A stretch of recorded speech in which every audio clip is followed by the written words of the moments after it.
கடவுளுடைய பிளான்ல அப்படி கிடையாது.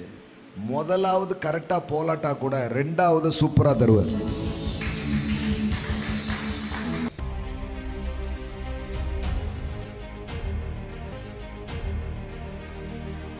தாவீது என்பது ஒரு புதிய துவக்கத்தின் அடையாளமாக அவன் இருக்கிறான். சாமுவேலுக்கு ஒரே வருத்தம், போயும் இந்த சவுளு மண்டையில போய் ஊத்திட்டனே தைலத்தை.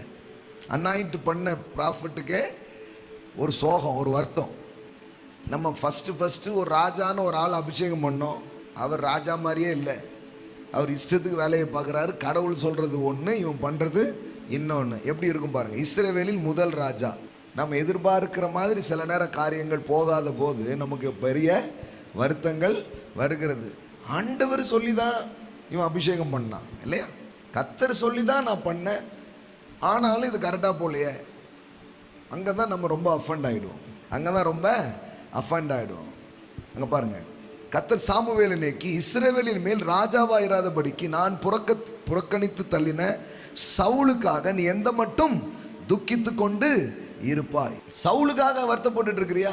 சவுலுக்காக நீ கலங்கிட்டு இருக்கிறியா? சவுலுக்காக வருத்தப்பட்டு இருக்கிறியா அப்படின்னு சொல்லிட்டு சவுலுக்காக வருத்தப்படுறத உடுப்பா. நடந்துச்சு. நீ உன் மேல எந்த தப்பும் கிடையாது. நான் சொன்னதுதான் நீ பண்ண.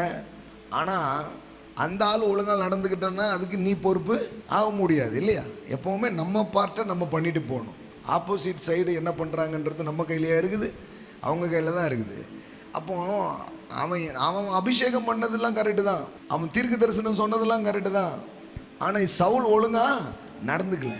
ஆனாலும் அது அவனுக்கு ரொம்ப வருத்தமாக இருந்துச்சு. ஏன் தெரியுமா? நம்ம ஊரில் ஒரு பழமொழி வச்சுருக்கிறாங்க, முதல் கோணல் முற்றும் கோணல். முதல் ராஜாவே இப்படின்னா அப்புறம் என்னங்க?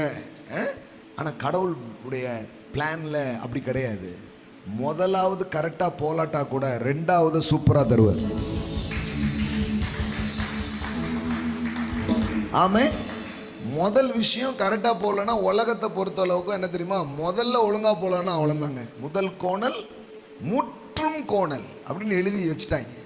ஆனால் ஆண்டவர் சொல்கிறாரு, இங்கே பார்ப்பா, அதெல்லாம் உங்கள் ஊர் சட்டம். ஆனால் நான் யார் தெரியுமா? முந்தின மகிமையை பார்க்கிலும் பிந்தின மகிமை பெரியதாக இருக்கும். ஆமாம். முதல்ல பண்ண ரசத்தின் சுவையை விட ரெண்டாவது பண்ண ரசத்தின் சுவை அதிகமாக இருந்தது. இருக்கீங்களா? ஆமாம்.